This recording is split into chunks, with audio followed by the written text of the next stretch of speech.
Be pretty difficult, but very passable.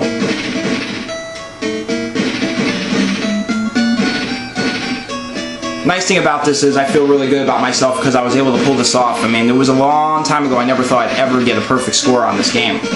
Now I found so many easy ways to do it, and hard ways to do it. I used to say to myself I'd never play this game again because it was so difficult and so crazy. I mean, I can't tell you how many times I've gotten even to the final and lost all 5 guys on one stage just messing up and being stupid. So, you know, you can do it. It can be done. I make a couple of mistakes going up here, but I prevail.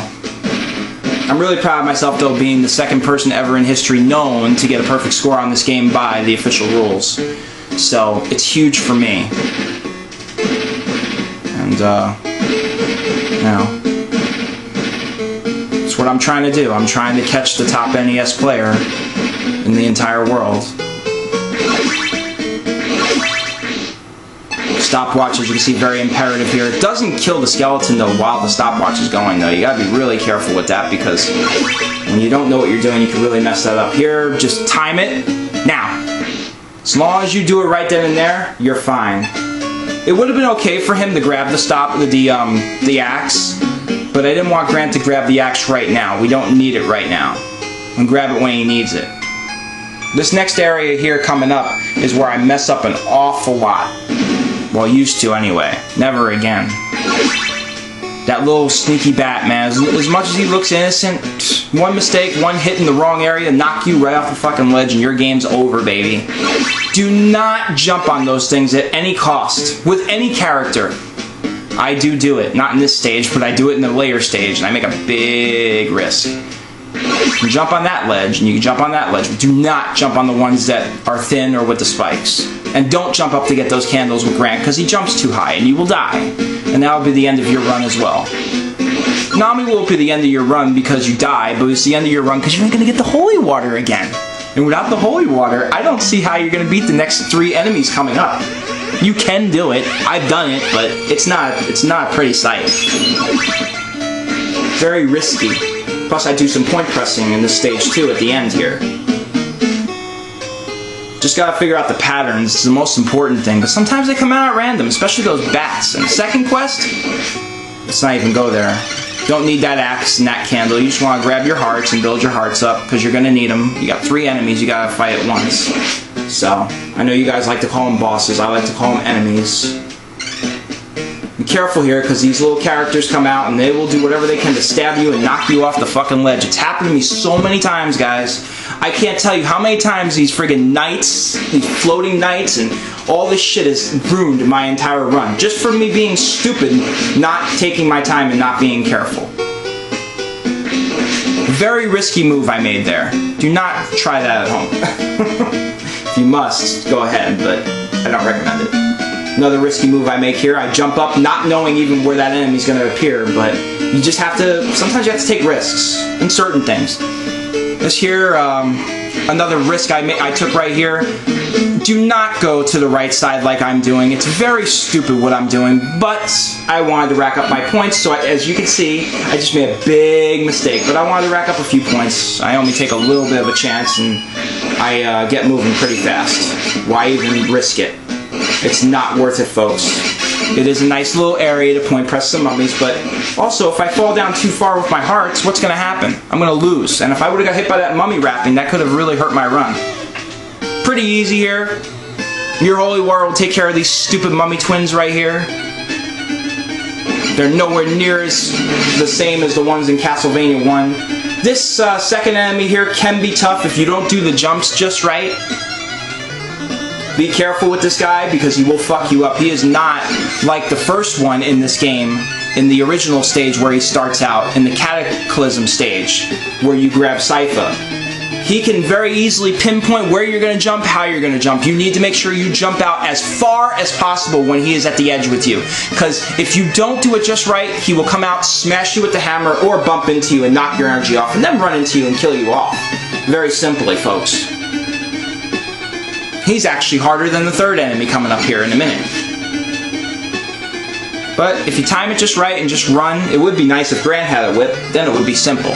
You can never lose. You have to be an idiot to lose. See, I could have just got smashed right there, but I took advantage of it and made sure I end it. So I'll kill him off.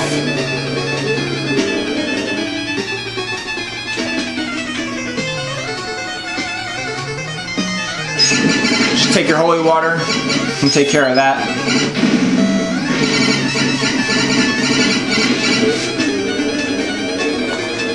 And that stage is complete.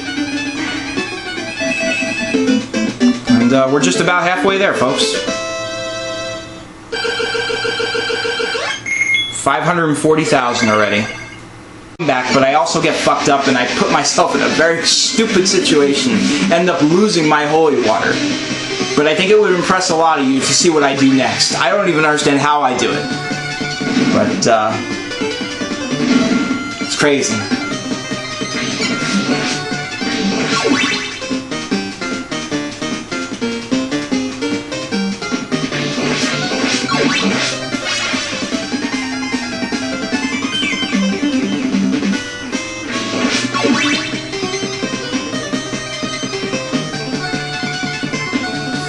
Very careful going up here. I recommend you use Grant as soon as possible. What I'm doing right now is really stupid of me. I'm putting myself at a high risk again to lose. And that's how you lose runs, folks. I mean, even the best gamers in the world make these mistakes because you don't think logically when you're playing. You want to think outside the box. We all do. I make a lot of stupid mistakes here. I'm so lucky that I got through this stage without dying right here. Unbelievable. I really was amazed I was able to pull this off. Very, very risky thing right there I just did. I can't believe I made that jump. I mean, I can't tell you how many times I've probably taken that risk and fallen off, and right there. It doesn't take much, folks. One little mistake and your run's over. You lose everything. Right there could have been over. I could have died and that would have been the end of my run. You say, well, why? You have 5 lives. Because if you lose certain weapons, you're just not going to get through these stages. What I do right now, coming up, is the impossible. I don't even understand how I get through this stage. I get through it here, and I get through it after losing a life coming up here soon. And I don't even lose a life right now. A lot of switching back and forth between characters. You just have to judge to know when to use Trevor and when to use your partner. In this case, that would be Grant today, for the max out score. As you see, a lot of switching back and forth, because with Trevor it'd be very easy to get killed and hurt, so you want to use Grant so you can jump over here, get out of the way of those you know, beaming lights or whatever the hell they are. I don't know what they are. See, why didn't I just go up? Why would I fall off like that, right?